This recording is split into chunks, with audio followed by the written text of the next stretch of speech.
دیکھیں میں عرض کروں، دنیا میں ریلیجن اللہ کہتا ہے کہ ان الدین عند اللہ الاسلام، اللہ کے نزدیک اگر کوئی دین ہے تو وہ اسلام ہے، ٹھیک ہے۔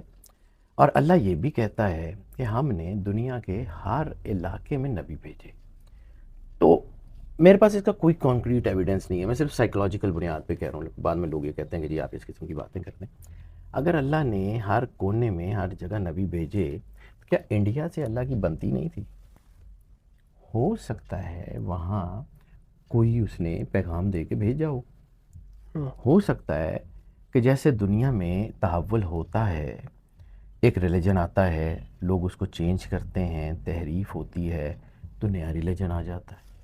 ایک کتاب آتی ہے، لوگ اس کو چینج کرتے ہیں، تحریف ہوتی ہے تو نئی کتاب آ جاتی ہے۔ اب نبی آخری سرور انبیاء صلی اللہ علیہ وآلہ وسلم تشریف لا چکے۔ اب کتاب آخری قرآن پاک ہمارے ہاتھوں میں موجود ہے، ٹھیک ہے۔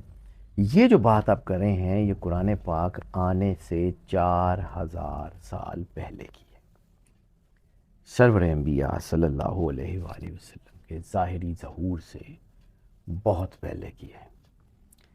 اب یہاں پہ روک کے میں صرف ایک کڑی جوڑنے کے لیے واپس جا رہا ہوں۔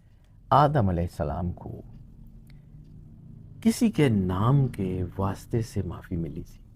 قرآن پاک کہتا ہے علم آدم اسماء کلہا، کہ ہم نے آدم کو تمام اسماء کا علم دے دیا۔ کون سے اسماء تھے؟ اسماء الحسنہ تھے، بالکل ہو سکتے ہیں۔ اسماء سرور انبیاء صلی اللہ علیہ وآلہ وسلم تھے، بالکل ہو سکتے ہیں۔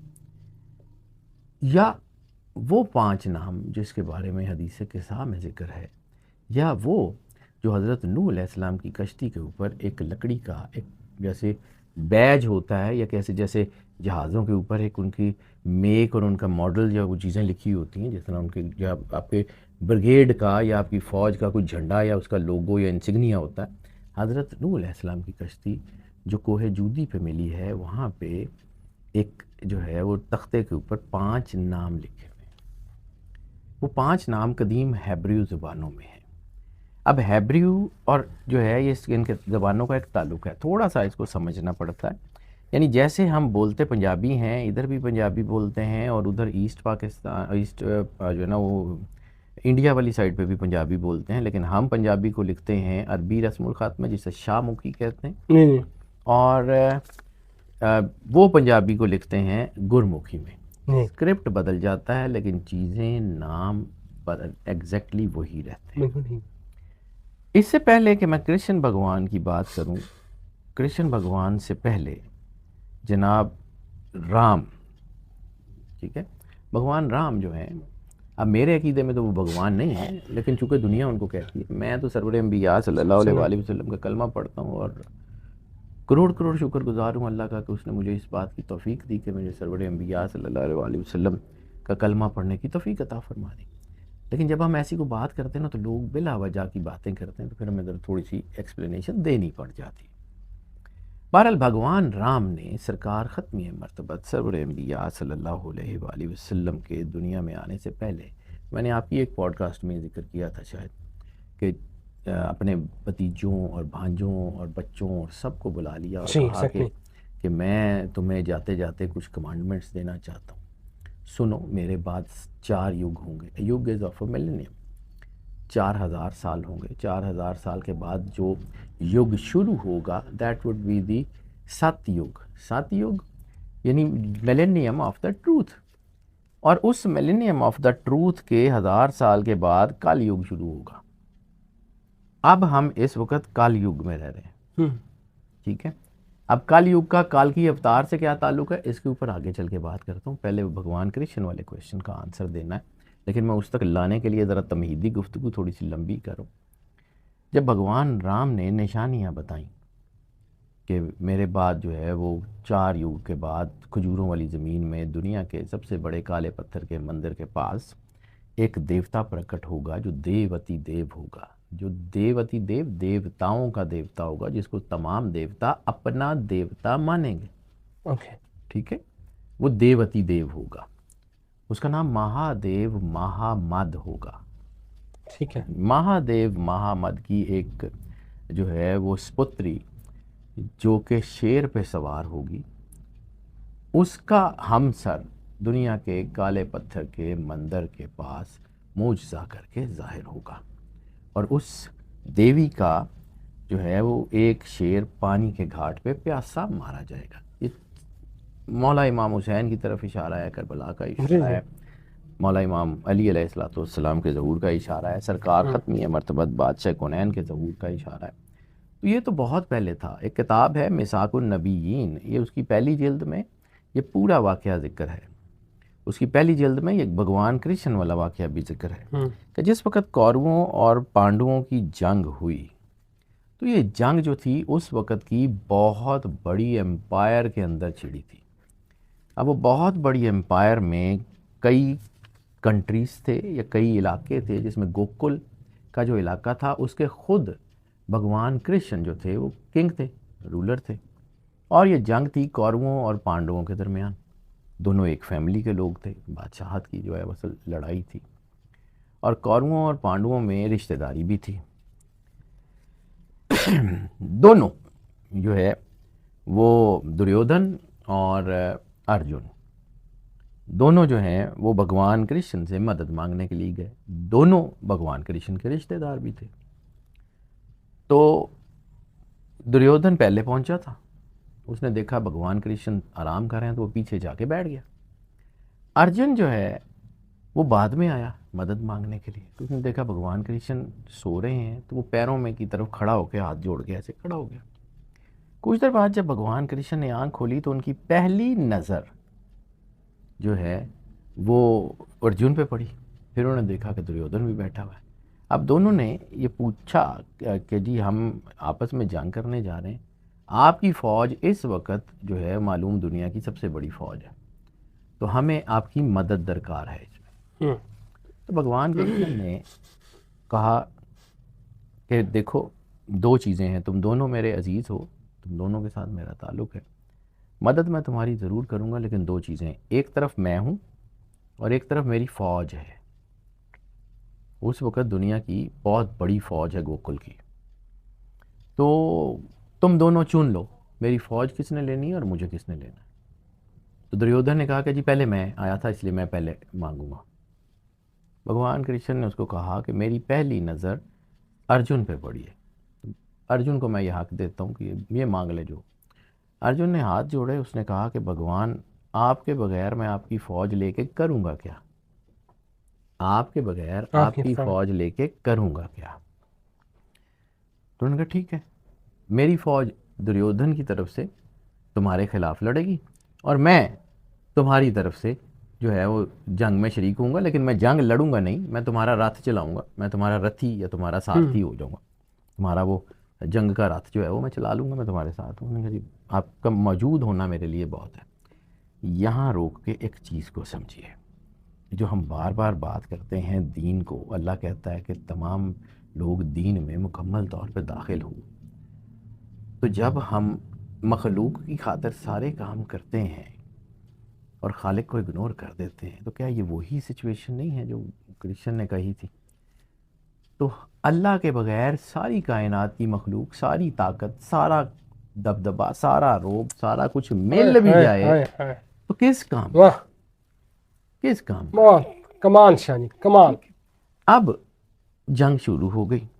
اب جس دن جنگ کا طبل بجنا ہے، بھگوان کرشن جو ہے وہ اندر جاتے ہیں حجرے میں، ارجن کو کہتے ہیں کہ تم نے یہاں رہنا ہے. بس وہاں بیٹھ کے دعا کرتے ہیں جس کے کچھ لفظ ہیں کہ اے پرماتما، اے رب، تجھے تیرے پریتم کا واسطہ، پریتم حبیب، اے پرماتما، اے اللہ، تجھے تیرے حبیب کا واسطہ، تیرے پریتم کے پریتم کا واسطہ، تیرے حبیب کے محبوب کا واسطہ، ٹھیک ہے، میری مدد کر. اس جنگ میں دونوں طرف جیت بھی اور ہار بھی، دونوں طرف میرا نقصان ہے. اے پرماتما، اس پریتم کے پریتم کا واسطہ مدد کر جس کا نام الہ ہے، الہ ہے، الہ ہے. اب اس کے اوپر بہت ساری کنٹروورسیز بھی ہیں. میں یہ جو بات کر رہا ہوں یہ کہانی ہے، مطلب اس کو سمجھیے کہانی کی حیثیت میں. لیکن جب آپ الہ کی بات کرتے ہیں تو کیا کہیں آپ کو ایلیا نہیں لگتا؟ کیا عیسیٰ علیہ السلام کے لفظوں میں آپ کو یہ یاد نہیں آتا کہ عیسیٰ علیہ السلام نے کہا تھا ایلی ایلی لما سبقتنی، کہ اے ایلی آپ نے مجھے کیوں چھوڑ دیا؟ اچھا، اب یہاں پہ ایک اور چیز میں آپ کو بتاؤں. اگر میں یہ کہوں کہ یہ مولا علی علیہ السلام کا نام ہے تو شاید اس طرح جسٹیفیکیشن نہیں ہوگی. لیکن جب آپ آیت الکرسی پڑھتے ہیں تو وَهُوَ العلی العظیم بھی تو اللہ ہی کا نام ہے. علی ابن ابی طالب بھی تو اللہ ہی کی انرجی کی وجہ سے علی ابی طالب ہے. علی ابن ابی طالب کو کعبے میں پیدا کرنے کی انرجی، طاقت، اذن اللہ نے ہی دیا. اور پھر جب میں آپ کو بات کرتا ہوں ہیرارکی کی، تو سرور انبیاء صلی اللہ علیہ وآلہ وسلم اللہ کے بغیر تو ملتے ہی نہیں ہیں. سرور انبیاء صلی اللہ علیہ وآلہ وسلم ہی تو توحید کا درس دینے والے ہیں. انہوں نے ہی تو بتایا اللہ ایک ہے. تو جس زبان نے ہمیں اللہ سکھایا، ہم اس زبان کو پیچھے چھوڑ دیں گے کہ جی بس ٹھیک ہے آپ نے بتا دیا، اب ہم جانیں اور ہمارا اللہ جانے؟ کیا اس زبان کو نہیں مانا جائے گا؟ تو جس زبان نے اللہ کا ایک ہونا بتایا، اسی زبان کی تاثیر یہ ہے کہ جب وہ مولا علی علیہ السلام کو کہتے ہیں یا علی انت اخی فی الدنیا والآخرہ، تو مولا علی کا کنڈکٹ کیا ہے؟ وہ فرماتے ہیں ہاتھ جوڑ کے آنکھوں میں آنسو ہیں کہ انا عبد عبیدک یا رسول اللہ، میں تو آپ کے غلاموں کا بھی غلام ہوں، میری کیا اوقات کے بھائی، میں آپ کو کیسے بھائی کہہ دوں؟ یہی تربیت ہے اس گھر کی کہ مولا عباس نے مولا حسین کو بھائی نہیں کہا. حسین و منی وانا من الحسین کا مرتبہ آپ کو سمجھ آئے گا کہ جس طرح مولا علی نے سرور انبیاء صلی اللہ علیہ وآلہ وسلم کو بھائی ہوتے ہوئے سردار ماننا ہے، آقا ماننا ہے، اسی طرح جو ہے وہ مولا عباس نے مولا حسین کو سردار ماننا ہے، آقا ماننا ہے. رسول اللہ کہہ رہے ہیں تو میرا بھائی ہے، لیکن انہوں نے ہاتھ جوڑ دیے. اب اس کو سمجھیے، الہ کا مطلب اللہ بھی ہو سکتا ہے، الہ کا مطلب ایلیا بھی ہو سکتا ہے. الہ کا ترجمہ ہیبرو اور دوسری زبانوں کے ترجمہ کرنے والوں نے علی کیا ہے. علی ہی ہے، علی ہی ہے، یا وہ علی ہے یا یہ علی ہے یہ علی. اسی طرح مالک کا ایک نام ہے حیدر، مولا کائنات کا. ٹھیک ہے، مولا کائنات کا جو حیدر ہے اس کے بارے میں یہودیوں کی اینشینٹ کتابوں میں اللہ کا ایک نام آتا ہے حدار. تبھی تو مولا کائنات نے یہودیوں کے سامنے حالانکہ اپنا تعارف علی ابن ابی طالب سے کروایا کرتے تھے، قلعہ کموس میں خیبر میں جب فتح کا اعلان فرما رہے تھے، حملہ فرما رہے تھے مولا کائنات، تو کیا کہا کہ میری ماں نے میرا نام حیدر رکھا ہے. مرحب کی ماں نے اسے کہا تھا کہ اگر حیدر تیرے مقابلے پہ آ جائے کبھی نہ لڑنا. ہے یہ نہیں کہا تھا علی تیرے مقابلے پہ آ جائے تو کبھی نہ لڑنا. مولا نے اپنا تعارف کرایا تھا، میرا نام ہے حیدر ہے. اب یہ نام ہیں. اب کچھ لوگ کہتے ہیں کہ یہ کیا ہے، تو یہ میری کتاب، میری کیلکولیشن، میری میری اوقات حیثیت نہیں ہے، لیکن جتنی میں نے کتابیں پڑھی، جس میں مساک النبیین بہت بڑی کتاب ہے، جس میں جو ہے وہ ٹیکسٹ بک آف علم اسماء، یہ کتاب ہے جو بیروت سے چھپی تھی. یہ مطلب انہوں نے علم اسماء کو انگلش میں ٹرانسلیٹ نہیں کیا، بک انگلش ہے، لیکن اس میں علم اسماء کو ایز اے پراپر ناؤن وہ یوز کرتے ہیں. کتاب ہے ٹیکسٹ بک آف علم اسماء، اسماء الرجال کے بارے میں ڈسکس ہے. اس میں ان ناموں کے بارے میں بھی ذکر ہے کہ جو اللہ نے آدم علیہ السلام کو، اس میں انہوں نے بڑی ڈیٹیل سے بتایا ہے کہ یہ جو الہ ہے، ایلیا ہے، الوہا ہے، یہ علی کے نام ہیں، علی کے نام ہیں. اب وہ وہو العلی العظیم ہے یا مولا امیر کائنات ہے، اس کا فیصلہ ہمارے ہاتھ میں نہیں ہے، بالکل صحیح یہ ہم نہیں کر سکتے. لیکن ہے وہی جس کو انہوں نے پکارا ہے وہی، وہ ایک ہی ہے، اسی کے روپ ہیں، اسی کی تنویریں ہیں. اگر سرور انبیاء صلی اللہ علیہ وآلہ وسلم کہتے ہیں کہ انا والی من نور واحد، تو رسالت مآب صلی اللہ علیہ وآلہ وسلم کی تنویر اللہ میں جو ہے مولا کائنات میں ہے نا. اول خلق اللہ نوری، کہ اول سب سے پہلے اللہ نے میرا نور خلق کیا، تو رسالت مآب میں اللہ کی تنویر تو ہے نا. توحید کو بات نہیں کر رہا ہوں، یہ پھر لوگ کہتے ہیں کہ جی آپ توحید کی بات نہیں کریں. توحید اپنی جگہ ایک ہے، اللہ ایک ہے، کیونکہ سرور انبیاء صلی اللہ علیہ وآلہ وسلم کی ذات اتنی مقدس، اتنی پاکیزہ، اتنی بڑی ہے کہ آپ کی زبان نے کہا کہ اللہ ایک ہے تو ہم نے مان لیا. ہمیں سمجھ بھی نہیں آتا، ہم نے تب بھی مان لیا. ہمارے شعور میں بھی نہیں آتا، ہم نے تب بھی مان لیا. ہم نے دیکھا بھی کبھی نہیں، ہم نے تب بھی مان لیا. ہم اس پہ ایمان لائے بغیر دیکھے غیب پہ. کیوں؟ کہ ظاہر موجود زبان نے اس کی تصدیق کی ہے. اچھا جی، مہا بھارت میں مولا انی کا ذکر ہے؟ بالکل ہے، مہا بھارت میں ہے. اس سے پہلے جو ہے وہ گیتا میں ہے، وشنو پران میں ہے. آپ جو ہے یہ آپ کی جو ہے اس میں ساری چیزوں میں ہے. مہا بھارت میں تو آپ نے جو نام لے کے پکارا ہے، جب مہا دیو مہا مد، اور مولا علی کا نام جو وہاں پہ وہاں پہ می تیریا، اوم مورتی، می تیریا اس کے چہرے والا. اچھا، ٹھیک ہے، اوم مورتی اس کے جو ہے نا اس کی ڈپیکشن. اب وجہ اللہ کا ترجمہ کیا ہے؟ ٹھیک ہے، اچھا، نہ سیدھا نہ کہ مطلب وجہ اللہ کا ترجمہ کیا ہے؟ ٹھیک ہے، اسی طرح ہی ہے نا مختلف. اب نام دیکھیں، بہت ساری چیزیں بہت ساری کتابوں میں ہیں. ایک جگہ ایک واعظ ہے حضرت عیسیٰ علیہ السلام کا. آپ نے کہا کہ اے بنی اسرائیل کی بھیڑو، میرا جانا تمہارے لیے مبارک ہے. میں جاؤں گا تو وہ آئے گا، وہ روشن آفتاب کے جس کا نام احمد ہے، نسمہ احمد. اب احمد کا ہے ترجمہ بہت زیادہ تعریف کیا ہوا. اب ہیبرو میں اس لفظ کو، احمد کو چینج کر دیا گیا فارکلیت، جس کی بہت زیادہ تعریف کی جائے.